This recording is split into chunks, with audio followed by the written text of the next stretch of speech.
Yeah.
Thank you, everyone, for being here today. My name is John Coonrod. I'm Executive Vice President at the Hunger Project, and I will be the Chief Timekeeper. Today is going to be a very full, dynamic dialogue. We have people from really all the major actors standing with a shared commitment to the future of Africa. I'll just make a few logistical announcements. We will have no formal break during this meeting. So if you want coffee or water or tea, please help yourself. There are restrooms on the way out and to your left. You'll see the big signs. And we'll then go until 5 and have a reception thereafter. As you'll see from your program, we have 3 35-minute panels. So what we're hoping each panel speaker to do to launch the conversation will be to present for about 5 minutes, allow for about 5 minutes of dialogue with people. We have portable microphones to bring you, and we'll keep time very closely. My dear colleague, Dr. Dico, thinks he can do 17 slides in 5 minutes. We will test him on this. But without any further ado, I want to introduce our host, the acting CEO of the Nelson Mandela Foundation, Verne Harris, to say a few words of welcome.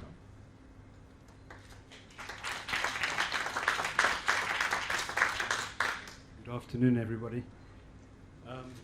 On behalf of the Chief Executive, Selo Hatang, who's in New York at the moment, welcome to the Nelson Mandela Foundation and to our Center of Memory. This room we're in right now is a very special one to us because Nelson Mandela used it frequently.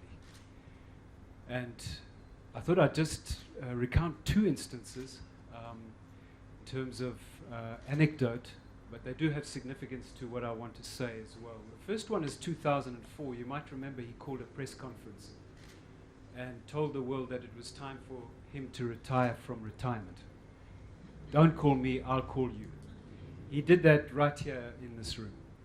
Well, it took him 6 years to finally step away from public life. And the very last time he was in this room was in November of 2010, when he met with our national soccer team, which sadly hadn't done very well that year.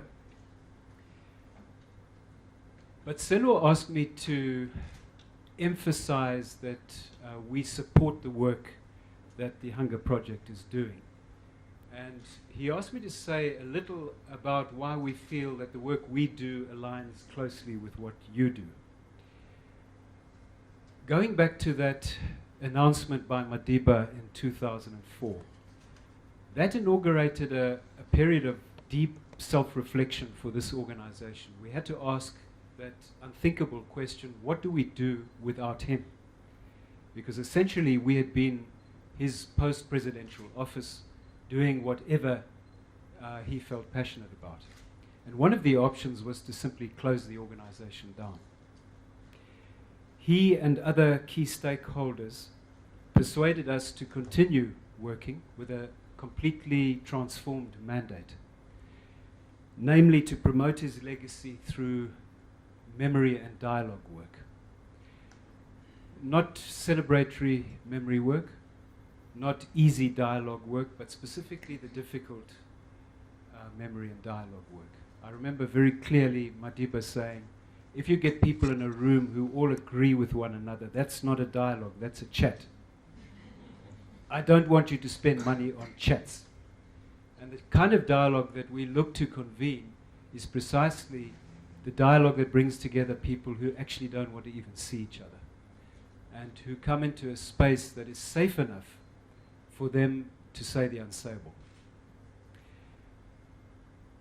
Just to give you a sense of the kind of dialogue work that we're doing at the moment, I want to read a short passage from our annual analysis, which we call State of the World, State of the Nation, State of the Organization. This is the document which each year informs our business plan and enables us to identify the key social issues we want to intervene on. So from the last one, just a few passages. The world is riven by multiple conflicts, by poverty on frightening scales, and by deep structural inequality. As French economist Thomas Piketty has demonstrated, lessons from the shocks to our global systems of 1914 to 1945 led to a great reduction in inequality in the period 1950 to 1980. But since 1980, we have gone backwards to levels of inequality last seen in the 18th century. The challenge is compounded by climate change that threatens the sustainability of future generations. Recent work by scientist Stephen Emmett and social commentator Naomi Klein show conclusively that humanity faces a crisis that will come to a head in the next decade. While Emmett is pessimistic, Klein draws hope from the global response to the economic crisis of 2008. Solidarity, political will, and sustained decisive intervention can effect change. Global inequality and the impact of climate change are felt differentially. Developing countries suffer most acutely. Africa struggles for sustainable solutions in a global economy weighted against it. The current global economic model focuses on promoting economic growth through free trade and the elimination of tariffs to secure unrestricted flow of product, energy, and services, but not people.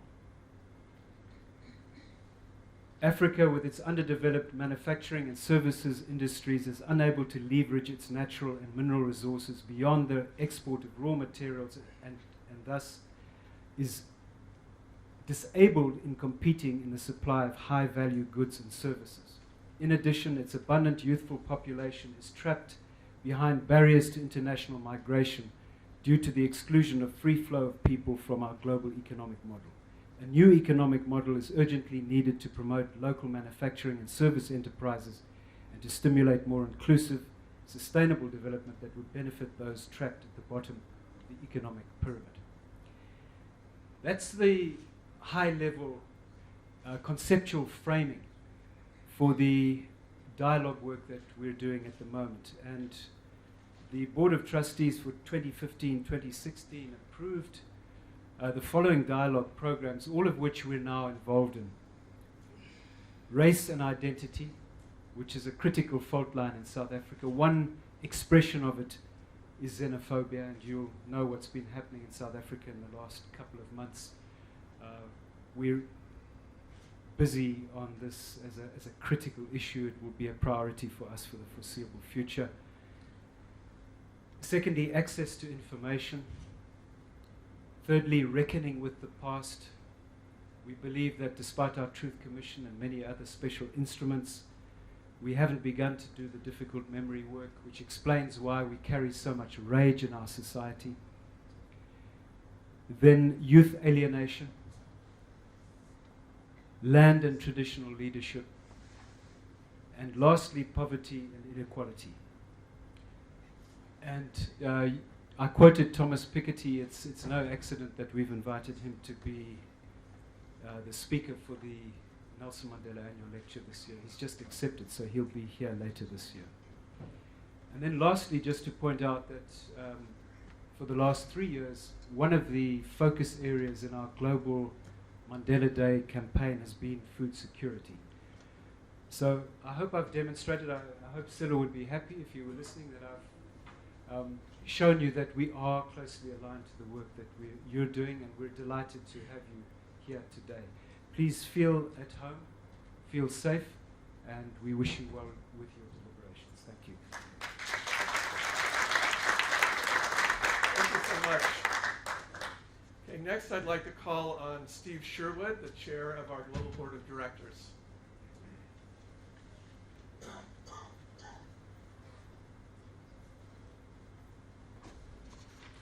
I'll mind John and keep to the time. Welcome everyone. I'd like to, on behalf of the Hunger Project Global Board of Directors, thank everyone for being here today. We have a tremendous opportunity before us as the world aligns on the Sustainable Development Goals, as you saw on the chart. And we here at the Hunger Project deeply value partnership. We work in partnership with communities where the Hunger Project's active in Africa, as well as South Asia, and also Latin America. We work in partnership with local governments to make sure the resources are available to those that need them. We work in partnership with our investors around the world who feel deeply connected in the issue of solving chronic hunger. We also work to launch partnerships with other like-minded organizations. And we feel that that is a critical piece critical part of our ability to end hunger. I'd like to thank very much the people from the Nelson Mandela Foundation for hosting us today. There couldn't be a better place to have this discussion than here in the halls with Nelson Mandela put in place. With that, I wish us all a successful dialogue today.